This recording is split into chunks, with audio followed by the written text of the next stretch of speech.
Welcome to Sabbatical 101. My name is Bethany Walensky, and I'm an associate professor at Michigan State University. I had a life-changing sabbatical, and I'm on a mission to help fellow academics do the same. This podcast is a resource for all things academic sabbaticals. Each episode will provide you with inspiration and insight into the sabbatical planning process, regardless of your institution, discipline, length of sabbatical, or where you plan to sabbatical. I'm so excited to have you along for the ride. Hey everyone, today's episode is called How to Plan an Academic Sabbatical. So if you're just starting to think about your sabbatical and you're feeling confused or overwhelmed about how to plan it, this is going to be a really helpful episode. I'm going to outline 3 concrete steps you can take to get started planning your sabbatical. And these steps apply regardless of the length of your sabbatical or whether you plan to take your sabbatical at home or away or a combination of the two.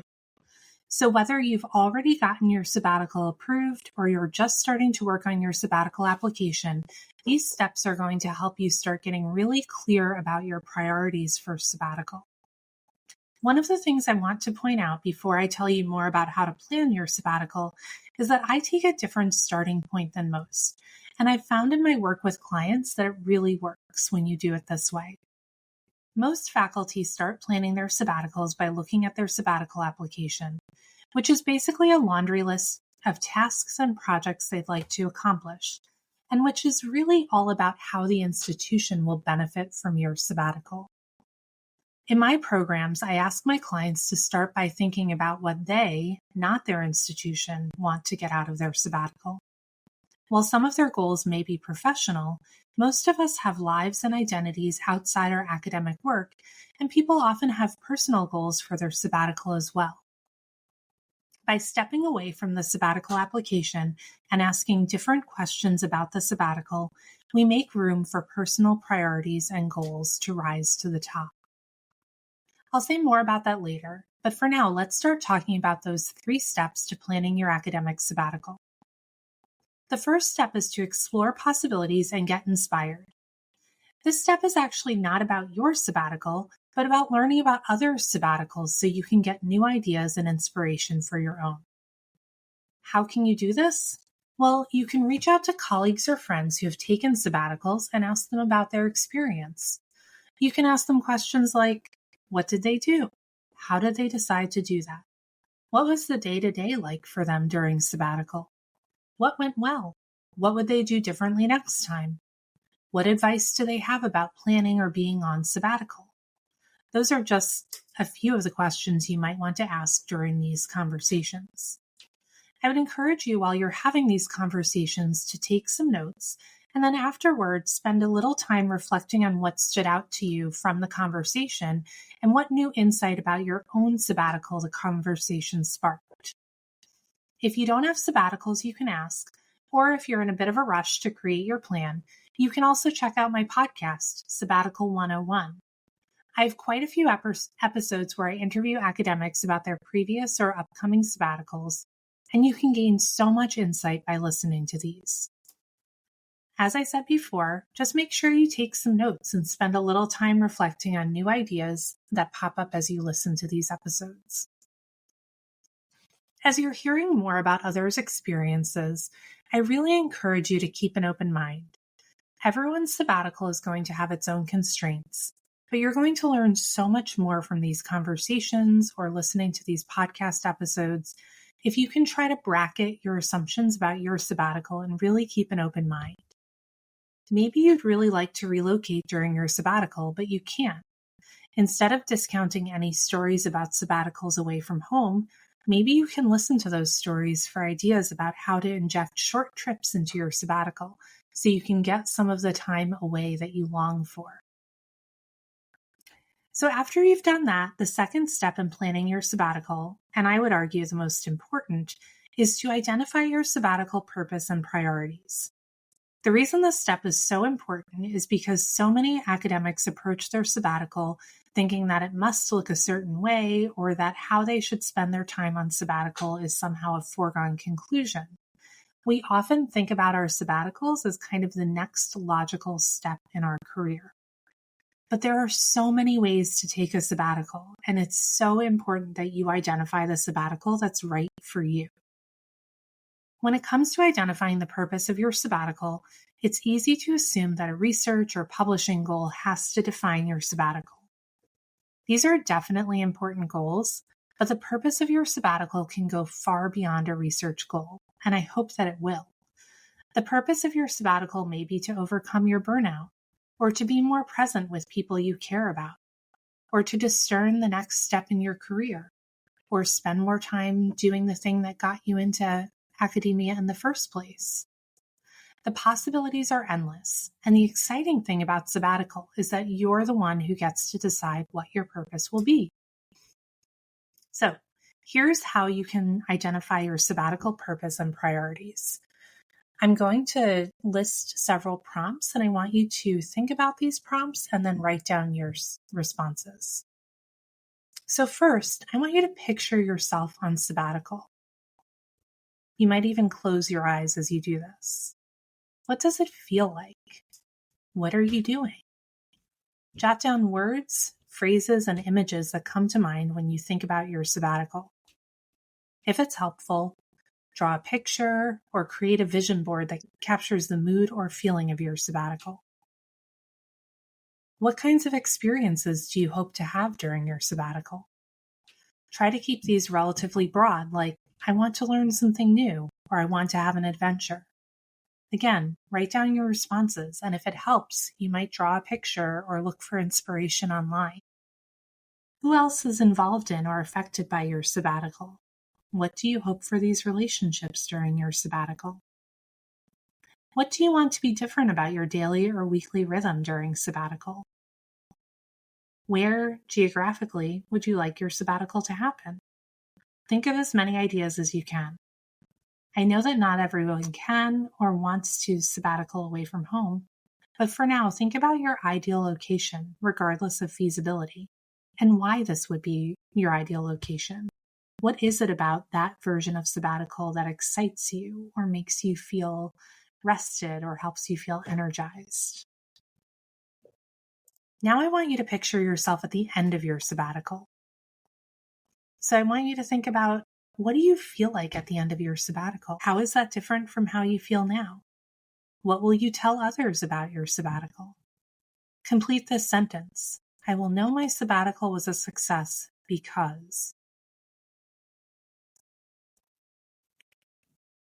So after you've written down your responses to these questions, let these ideas percolate for a day or two. And as you think more about your sabbatical, add any new ideas that come up. Then I want you to read through your reflections and notice what stands out. Think about these questions and jot down your responses and any other ideas that come up. So first, as you look at what you wrote down, are there any patterns you notice? What are they? Based on what you wrote, is there a particular mood or vibe that you desire for your sabbatical? If so, how would you describe it? Is there something about your current experience that you're hoping will change during your sabbatical? Explain what that is. Based on your responses, if you had to distill 3 to 5 priorities for your sabbatical, what would you list? Write them down. Now, based on your responses to all of these questions, complete this sentence. The purpose of my sabbatical is. I know that was a lot, and I don't think you'll actually complete that reflection in the amount of time that I've given you in this episode. So, of course, feel free to pause and go back to the different prompts so that you can wrap your head around them and spend some time really thinking about them and reflecting on them. But I'm hoping that after you do this exercise, you have a lot more clarity about what you want to get out of your sabbatical. And I find when I work with my clients, we do this activity or this exercise in week 2, and it changes so much. People who were unsure about what they wanted to do for their sabbatical get so much clarity. People who were feeling bummed out because they felt like they couldn't have the sabbatical they wanted get a different and fresh perspective on their sabbatical, and they start getting excited about it. So I hope the same is true for you. Now, the third step in the process of planning your sabbatical is to write down your goals. I want you to make a list of all the personal and professional goals you have for sabbatical. In this first draft, I want you to be as expansive as possible. Don't leave anything out or question whether your goals are realistic. After you've created your list, I want you to go back and look at the purpose and priorities you identified for your sabbatical. Then I want you to look at the goals that you just wrote down. Are the goals you identified aligned with your sabbatical purpose and priorities? Let me give you an example of this. One of the priorities I had for my sabbatical was that I wanted to finish projects and not start new ones. So my goals were to really wrap a few things up. If I had written on my list of goals,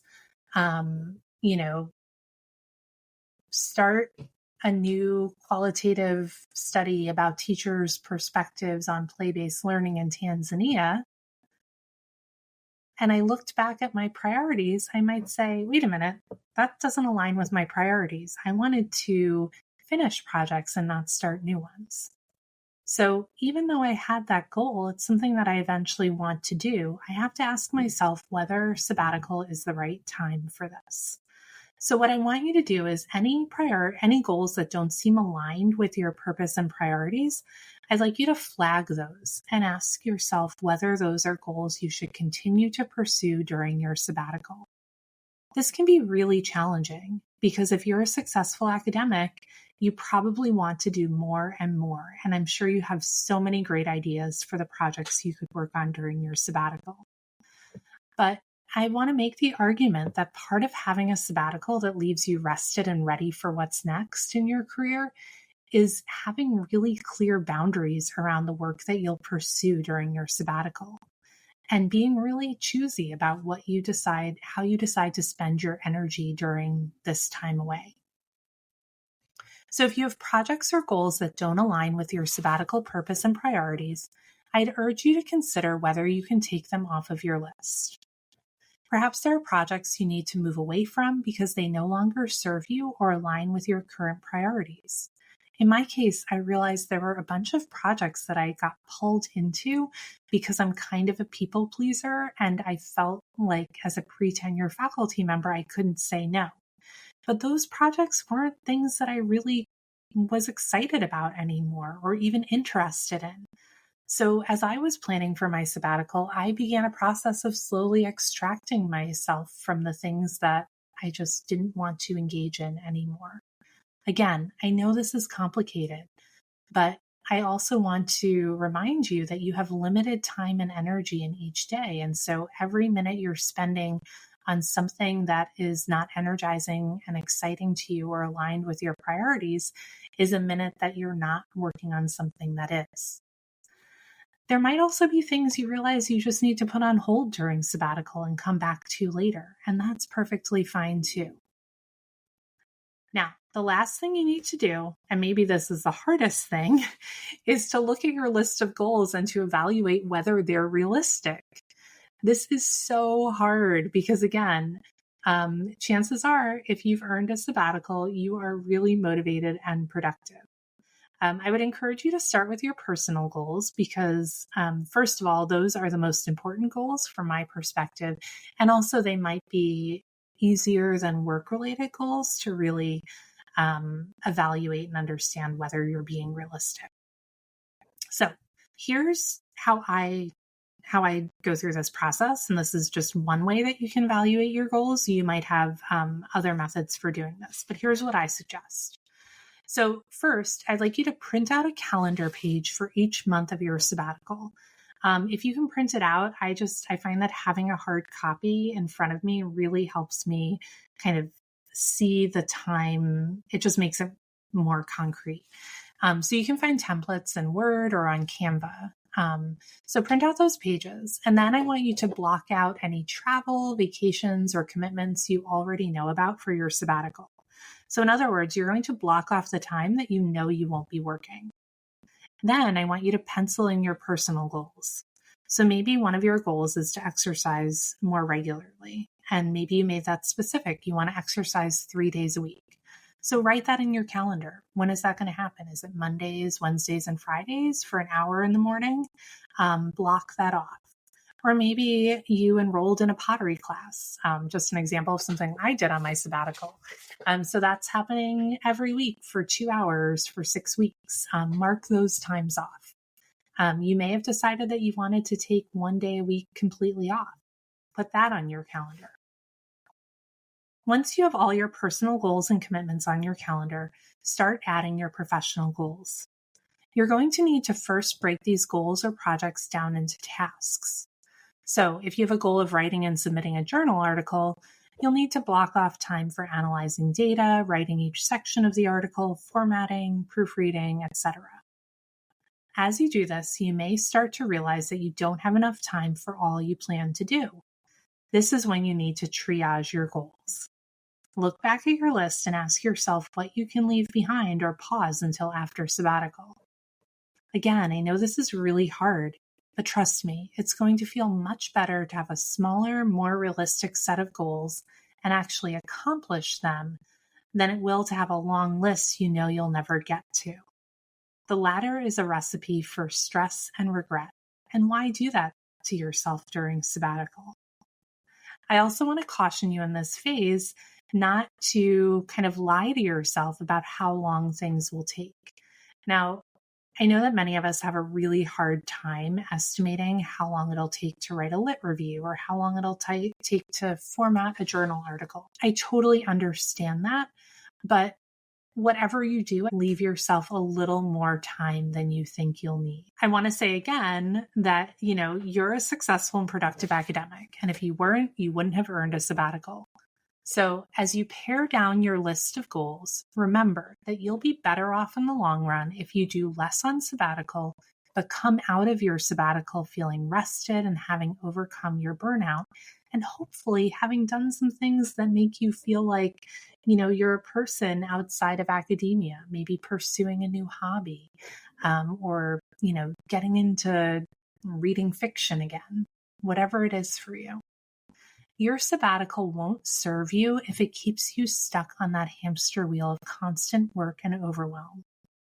Also, I can almost guarantee that if you build in time for rest and recovery during sabbatical, and if you try to lower your expectations just a little bit for how much work you'll get done, you'll probably accomplish much more on sabbatical than you thought you could. This was definitely my experience, and it's counterintuitive, but I experienced so much more growth, productivity, and learning on my sabbatical than I could have ever expected. And I attribute that to the fact that I was really intentional about slowing down during my sabbatical. I hope you found these sabbatical planning steps helpful. I'd love to hear what you thought of this episode, so please leave a comment or review or send me a quick email to let me know if it helped you. And if you found this helpful, but you feel like you could use a bit more guidance and support on planning your sabbatical, then I'd love for you to schedule a call for me so I can hear more about your situation and tell you about the programs I offer to support faculty with planning their life-changing sabbatical. I'll put a link to schedule a call and to the other resources I mentioned in this episode in the show notes. Thank you so much for listening and have a great week. I hope you found this episode of Sabbatical 101 helpful and inspirational as you think about your own sabbatical. If you want to read more about sabbaticals or get even more support for planning your own life-changing sabbatical, head over to my website, www.bethanywolinsky.com, to read my blog and for more information about my sabbatical coaching program.